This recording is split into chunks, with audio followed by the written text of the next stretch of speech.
SwimOutlet.com delivers the best online shopping experience. With an extensive selection and the lowest prices, you're guaranteed to find the product you need. Here's what you get.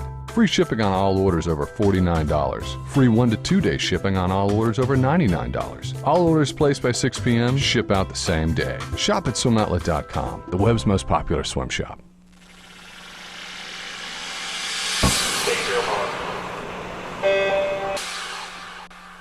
This is the Morning Swim Show for Monday, June 4th, 2012. I'm your host, Jeff Cummings. Today in the Finis Monitor, we'll talk to Olympian Trina Radke, who's releasing a new book today on living your life to the best of your ability without stress. Trina Radke joins us now from her home in Excelsior, Minnesota. Trina, welcome to the show. How are you?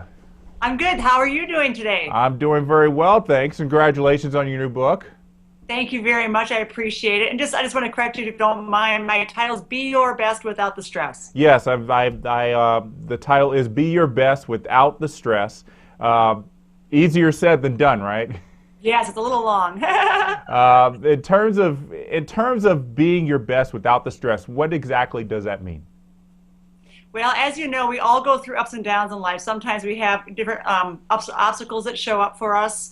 And the main goal is for people to find what makes them most happy inside. And so for me, I share a little bit about my Olympic story. When I was little in third grade, I actually wrote something that I found many years later about it was called My Third Grade Dream. In third grade, our teacher gave us this assignment, and it was to write a few sentences. And I wrote something like, when I am 25, I will make the Olympics, win many medals in swimming, then I'll get a boyfriend, coach for a couple of years, and then get married. So I share a little bit about making the Olympic team and what the process is like in the book, but I also really encourage the reader to find how they can find their own Olympic moment. Because I'm not going to be an Olympic gold medalist, and not everybody's going to make the Olympic team, but we all want to be in a place where we can strive and go after something that we really love to do, and more importantly, feel happy doing it. So we may have moments where we have to test ourselves beyond what we thought was possible. And we also may have moments where we feel like, gosh, I don't know if I can do this. I have this big dream, but I don't know if it's possible. Maybe I should just give up and go do something else. And in those moments is when we really find what we're made of. And I think so I really want to share that piece here, because when people read my book, I think they'll find that there's tools in there to help them, take steps, if you will. Well, I think everything you just said is encapsulated in that one race in 1988 at the Olympic trials, 200 fly. You make the Olympic team, get second place. Not a lot of people really even expected you to be kind of in that top two. So what was going through your mind in that race that kind of helped you get on the Olympic team? Well, it's very interesting. Up until then, I had always been doing the 200-meter freestyle. And if you remember back then, there was no semifinals. And I tended to be, I was coming from Coach Schulberg's program. We trained very, very hard. And some people call it overtraining. And so we often did better and better as the meet went along. And so we would have loved to have a semifinal format. So on the morning of the 200-meter freestyle, I actually got 10th place, I believe, if I remember correctly, and in which other words, did not make it back to top 8. And I had been making the team in the 200-meter freestyle, and I was like, oh my gosh, I didn't make it in my best event. Now what? And I remember sitting in my hotel room. I had a few days. I swam 400 freestyle and 100 butterfly as well, but 200 fly was my other best shot. And as you know, Mary T. Maher was still swimming, the world record holder, and she was way ahead of everybody in her time. And there was about 5 or 6 other people in the heat that were either NCAA champions or national champions. And up until then, I had not really done the 200-meter butterfly on the national stage. And so I was not known in that event. And so, but I was determined if I didn't make it in one event, I wanted to still have a chance to get to Seoul, Korea for the Olympics. And so in the morning, I was just like, I'm going to let it all go and just give my best effort. That's all I can do, and not get too attached to the outcome. And luckily, I was 4th after the morning. And then going into the nighttime, I actually remember walking out, and I used to have this little thing I used to do. I used to say, A is for aggressive, B is for bionic, C is for competitive, D is for dynamic. And I used to go through the alphabet. And it was a way for me to just be in my own little world. And because one thing, as you know, when you go behind the blocks, especially at a big meet, there's all the announcements of each person's accolades. And it's easy if you're not careful to get distracted by those, or get distracted by what competitors are doing or not doing, or what you see in the audience. And so to be in my own little space, having a little rhythm in my head, listening to some music, and then also being in a place where I could just be in my own little zone behind the block. And so that was the biggest thing. And then once I got in the race, I remember having a moment, you know how we all have those moments sometimes where you ultimately have you go, wow, that was a big peak potential moment, where maybe in practice or in the weight room, or it could be in a race. So in that race, I remember I got to the 100-meter mark, and I was actually in last place.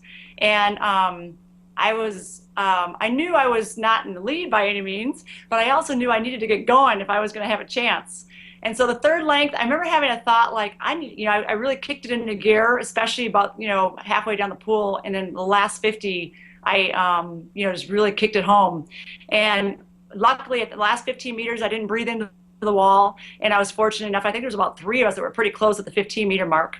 And then coming into the finish, obviously, I was able to get second to Mary T and make the Olympic team. That's the one meet where it's okay to get second and feel really good about it. That's a great story. Something just stood out to me. You didn't breathe the last 15 meters? Or so, yes. I think it was about that mark, yeah. My husband, who, Ross Berry, who's used to be the Stanford coach, and he was Olympic coach in 2000, he jokes about that because he's actually watched the video more closely than I have. But I think it's about that point, yes. Gosh, you must have been ready to explode when you hit that wall. Just a big, 200 fly to hold your breath that long. Well, you know how it is when you really, really want to just go after. You have to give your best, right? And you don't want to leave. It's that funny place. It's like what you're doing, Jeff. I know you're doing a fabulous job. I'm so excited to watch you at trials. I feel like if you don't at least try and see what you can do, that's harder to live with than if you actually go for it and don't do what you wanted. And so it was one of those things where there was no guarantee. Especially after not making it in my 200 freestyle, which I was really sad about. I was like, wow, I need to have something happen here. I can only just leave it in the pool and see where it lies, in the end. That's a really good story. I actually remember watching that race, and years later just thinking, this girl must have really had a lot of determination, and it really does show that you did. Well, thanks. So I also want to mention that you're a licensed therapist and college psychology professor. So obviously you have a lot of insight to how the mind works. Swimming-wise, with Olympic trials coming up in a few weeks, what do you think is the best way for a swimmer to get mentally ready for a big race?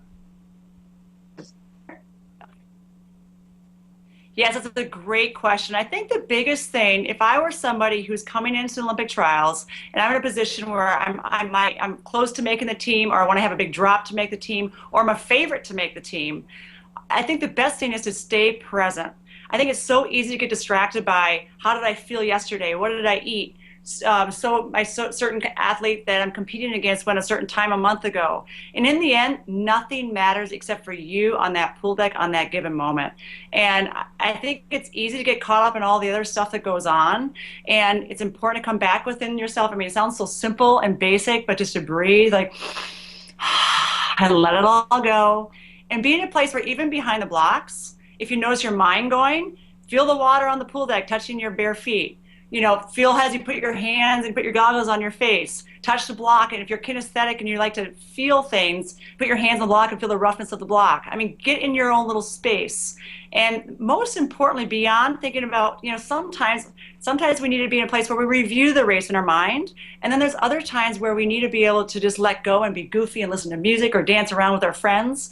And the more you pay attention to what you need to do in that given moment, you'll know what's best for you. So for me, I know sometimes when I raced, I'd play tic-tac-toe with my coach Schulberg, and just before I raced. Other times he'd be so nervous and I'd be nervous, I'd run over to the national team masseuse, Diane, and say, please, check me out, make sure I'm all loose and ready. She's like, oh, you're ready to go. And then there's other times I just need to have my feet up against the wall and listen to music and just rehearse what I wanted to do in my race. And then my best moments were really when in a place where I'm just there. It's almost like I finished a race. I don't even know what happened, where things are moving really slowly. And I can just be in it, experiencing the whole experience. And also noticing that, wow, time can move very slowly in that place. It's like basically like as if the universe is using me to be an instrument to do this amazing thing in the water. And when we're in that place to be freed up, we're no longer attached to needing a certain outcome. We're just letting our body do its thing. And I think sometimes we forget that, it's like kind of an athlete saying, oh my gosh, I've been out of the water for a week. I'm out of shape. And yes, we may feel different when we get back in the water the next day, but our body knows what to do. And we have to trust it. And when we can trust our body, amazing things can happen from there. That's right. Now, speaking of Olympic trials, there are a couple of backstrokers up there who have a good shot at making the Olympic team, David Plummer and Rachel Bootsma. Have you had any opportunities to talk to them, counsel them, and get them mentally ready for trials? Yeah, so we've actually worked a little bit with David Plummer. He's actually a friend of ours too, great guy, and we're really excited for him and Rachel. I think obviously David has a little bit more years in terms of having been on the top level. And I think that event's going to be a tight one. You know, there's him and there's Nick. You know, there's basically three guys right there. But I know he's ready and ready to go. And I between Rachel and I've never actually met her, except for I gave her an award when she was 12 for winning state championships here. And also, I'm so excited because she's going to my alma mater at Cal Berkeley. And so I know that 100 backstroke is a big event for both females and males. And I think she has a great shot also. Well, speaking of your alma mater, Cal, doing very well these days, back-to-back NCAA titles, must be a little contentious in your household with your husband Ross, as you said, was at Stanford. So, but I imagine you've got the upper hand on this right now. Well, it's kind of funny. We joke about this one because, as you know, he was the coach with Richard Quick for the women at Stanford for all the 90s. And, of course, during those years, they were winning many years in a row. And now I'm so thankful. I mean, it's been so fun for me to watch Terry McKeever do a fabulous job because my last year at Cal was her first year at Cal. And she has grown and evolved into this amazing coach, and she's always been an amazing person.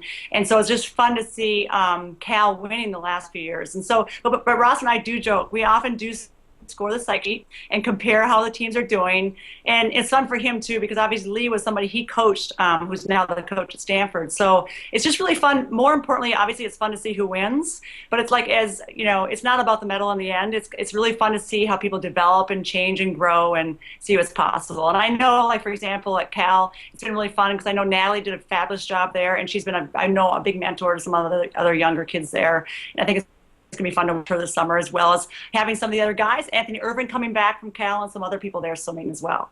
Does it ever get a little bit too heated during the annual Cal-Stanford dual meet?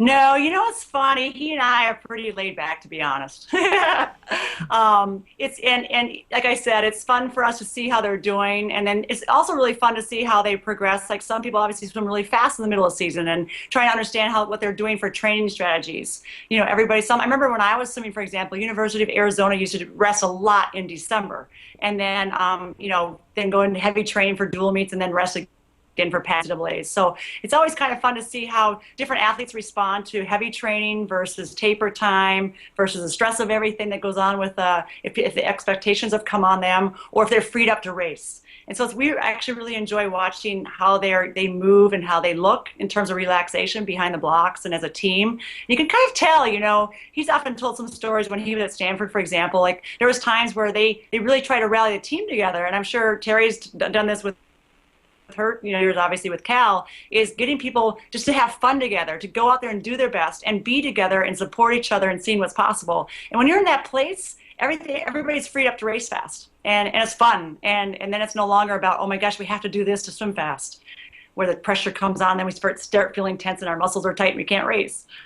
Absolutely. Well, I can see you still got an Olympic connection behind you. You got to run as part of the Olympic torch relay. That's the Olympic torch you got to run? Yes. In 1996, I was in, so yeah, here's the torch right here. And in 1996, I was in graduate school for marriage and family therapy as a psychotherapist, as you mentioned. And it was really interesting. During that time, I was very sick with chronic fatigue syndrome still. So I remember when they contacted me to run the course, and then when they gave me the course, I was so nervous because I had not been doing any exercise. I had been bedridden and then basically just starting to exercise again. And they had given me, my kilometer was a straight, intense uphill, hill. And I'm like, oh my gosh, I don't know if I can run. So I remember getting back in shape enough to be able to do that and making sure my health was good to do it. So yes, it was a fun journey, and to be able to be part of the Olympic torch. I mean, as you know, beyond being able to compete in the Olympics, some of my favorite memories are being in a place where you realize that you have all these people from around the world giving their best in something they love to do. And then you come together, and whether or not you speak the same language or not, you come together in community. And that in the end, whether, regardless of color of skin or race or sex or, what your religion is or political views, you can come together and see that we all have a deep connect underneath all of that. And to me, carrying the Olympic torch was about that, being able to, to be a part of this whole world that is really like one. Yeah, sport brings us together. Yes, absolutely. Well, the book is Be Your Best Without the Stress, a great title and just a great mindset for everybody to live throughout the day. And you can find it on Amazon.com. And Trina Radke, thank you so much for joining us today. Best of luck with your new book, and we'll see you down the line. Sounds good, Jeff, and good luck to you at trials. We'll have fun watching you. Thank you very much. I appreciate that. Okay, bye-bye. All right, so that's Trina Radke joining us in the Finis Monitor. That's going to do it for today's edition of the Morning Swim Show. Thanks for watching, and we'll see you next time.